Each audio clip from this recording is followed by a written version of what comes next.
Hi everyone, Alistair Davies here. Welcome back to my YouTube channel. Today we're looking at perfect setup, perfect posture, back to basics. I want to get people setting up in the right way consistently.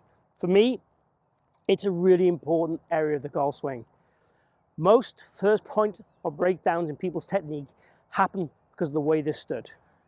And there are errors on both sides of how they stood, as in too straight a body, too rounded a body. So we're going to talk through the ideals today if we can, a routine to get you in the right position every single time, and then possibly then a way of you taking on board some stuff to calibrate yourself so you get the perfect posture, perfect setup time after time to make you a more consistent golfer and therefore play better golf.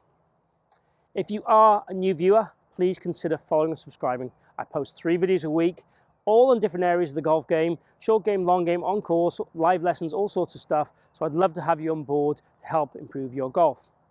I've got some great content coming up very shortly, so make sure you don't miss that. So keep watching to find out how to get that perfect setup to the golf ball consistently, time after time.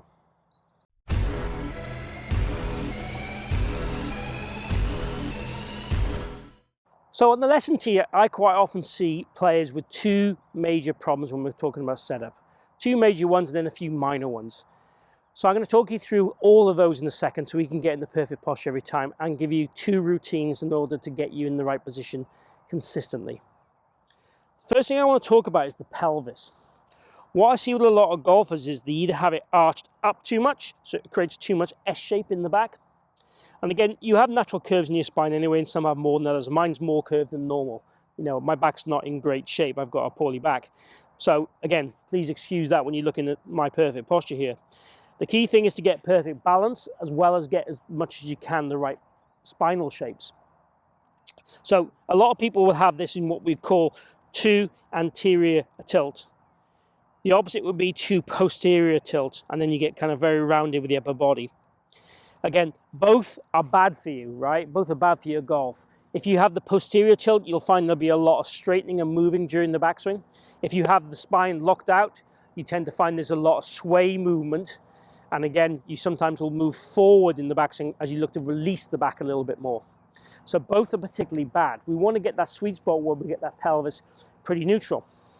So one of the ways in doing it is trying to go into anterior as much as you can, posterior as much as you can, and try and find that middle ground. But we want essentially the balance points is key, right? So the balance points of what we want is the back of the armpit, the tip of the knee, and the ball of the foot to be matched up. And the bum should sit behind our heels, okay? So we want to get the pelvis levels, the slightly facing down with your pelvis, okay? Not as much as you can, not up as much as you can. Again, it's that neutral in-between spot is what we want consistently. We also want the left hip slightly higher than the right for me. That allows us to turn into a backswing correctly. A lot of people get the right hip higher and closer to the camera over here, closer to the trail side. And what that again causes a lot of sway and a lot of reverse spine in the backswing. So what I'd want you to do is take the club, put it across your groin, put your thumbs into your pockets, stand as tall as you can with a shoulder width stance, and then from there feel like you're going to tilt forward over that club. And when you feel you're about to tipple onto your really outside of your toes, flex your knees and settle down and soften. And then from there, just raise, in my case here, I've got the club head, raise the club head a little bit towards target. From there then take your arms and put them on the golf club and relax them down to the ball. If you need to, rock from heel to toe, try and find you've got your weight in the middle ground, so you're balanced. Again, it should be around about the first lace on your shoes. Okay, so balls of feet, people often talk about, I'm okay with that, so my balls of feet are here, my first lace is there. Somewhere in between the two is probably about ideal. Certainly make sure you can rock from heel to toe. From there, make sure your feet are flared. Again, I see this far too often that the feet are too straight. It doesn't really allow rotation. I've had people talk to me recently about knees. So knees in, knees out. Let's think about knees in the middle. So my alignment of my knee would be pretty much at my middle of my foot on both sides. So they're slightly externally rotated out, if you like, if you want to look at that. Again, this allows me to switch on my glutes, which gives me some more core activation, which helps me get more solid in my backswing so I don't wander around as much. From the arm shape point of view, we want about a fist and a thumb away from our thigh with the distance from the ball. Lead arm nice and straight and slightly forward, so opposite the inside left thigh. The right arm, I call it the give blood position or dumbbell position. get that elbow rotated inwards, and then rotate your lower forearm and wrist back round. So we're in this position here. So the right arm is certainly sucked more in than the left. Weight-wise, 50-50 in the feet, and that's how I'd want to stand.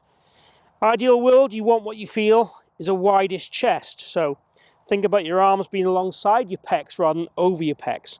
And certainly feel like you can see more of a flat chest and a wide chest. That is ideal. Again, that helps recruitment, turning and connection in the backswing. So really setting the pelvis in the right spot helps eliminate sway, helps allow you to rotate. It helps allow you to get the arms folding and working in the right direction. It helps the connection of the arms so we don't get a pickup or more rolling around the body. It helps all those things. So there's quite a lot of detail I've gone through there, and there's quite a lot to think about. When you're on the course, what I encourage you to do is take a rough stance, stand up tall, bow and bend, and then just push your hips forward. And try and just feel, you've obviously got the pelvis in the right shape. And then from there, go ahead and make your swing as you would do normally.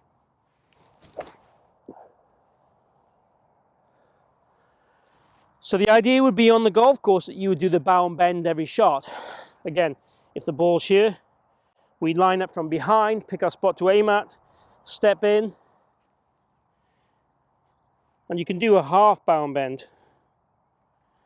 And you're there then ready to pull the trigger and go. On the range, what I'd encourage you to do is calibrate. So use an alignment rod, measure your distance from the ball, or use a golf club. You lay it down on the ground like this, and you think, okay, my heels need to be an inch inside the club, and the ball is just hooked inside the top edge of the blade in the club. That's my distance from the ball. Okay, I'm there every time. Then you do your posture routine from there, and that helps you establish the correct balance. You could cut a rod down for ball position. So again, if you're hitting 7 irons or 6 irons, you know where the ball should be, and you put it there every time. Drivers, whatever it is. The first thing I would always check if you come off a round and you've played badly is your basics. Are you stood the correct distance away from the ball? Have you moved? Is your balance slightly out? Is your right arm gone straighter?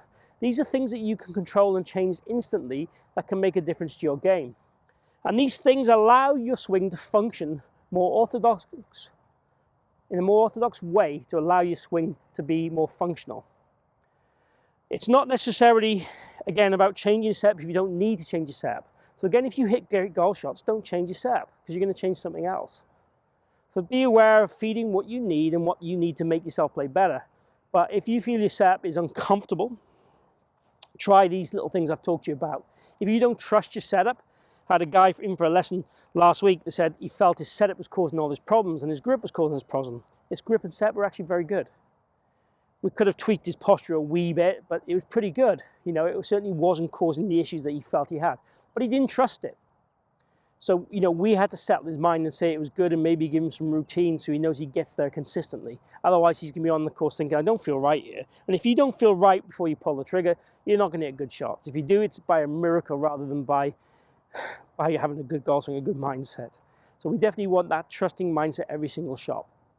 So I hope you've enjoyed today's video on the perfect posture, perfect setup, and being consistent at it and routines and how you can go through it and measure and understand the key components from me that allow you to function correctly and allow you to turn correctly in the golf swing and get your arms moving correctly in the golf swing. If you have, please click like and share the video. I really appreciate if you can do that. Also, please chat down below, post any comments, post any questions, any feedback. In particular for me, which helps a lot, is requests for videos. If there's any topics you want me to cover, post them down below. I want to make sure this channel goes in the direction that is what you want to see, because then you're going to watch more videos and that helps me. So lastly, if you haven't already followed or subscribed, hit my logo down this bottom corner and make sure you also click the notification button so you get all my latest releases. Again, I release 3 videos a week, all designed to help you in your golf. So thank you for tuning in today. Thank you for joining me at the Forest of Arden, and I hope to see you back here very soon.